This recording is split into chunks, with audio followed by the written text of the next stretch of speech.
कमरा हल्की पीली रोशनी से चमक रहा था। बाहर हवा की हल्की सरसराहट और कमरे में फैली अजीब सी खामोशी माहौल को और भारी बना रही थी।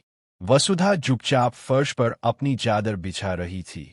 तभी पीछे से देव की आवाज आई, तुम क्या कर रही हो वसुधा?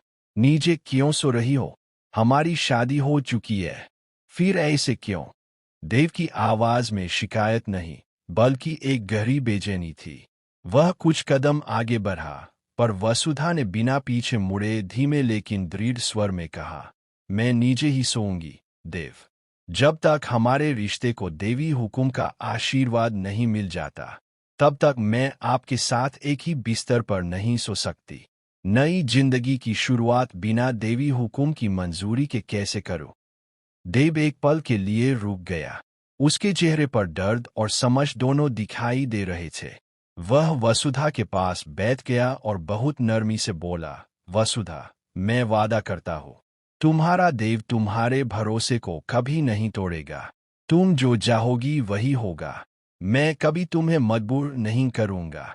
अगर तुम चाहो तो मैं तुम्हारे करीब आने की कोशिश भी नहीं करूंगा। बस तुम नीचे क्यों सो? इस बिस्तर पर सो जाओ, यह तुम्हारा भी है।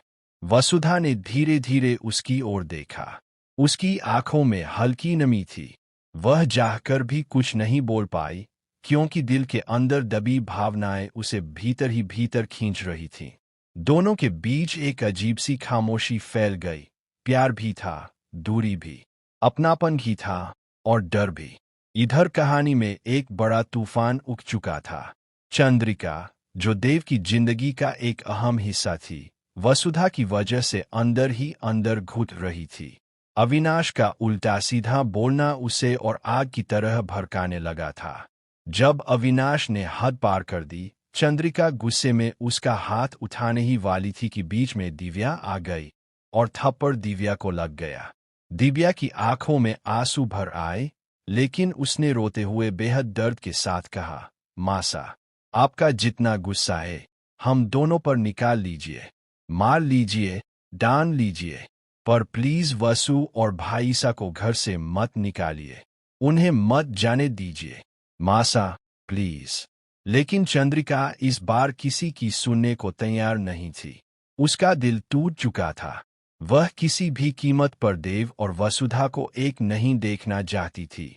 अविनाश ने गुस्से से दिव्या का हाथ पकड़ा और कहा, मैं इस घर में एक पल भी नहीं रह सकता। अंदर दबी भावनाएं उसे भीतर ही भीतर खींच रही थीं। दोनों के बीच एक अजीब सी खामोशी फैल गई।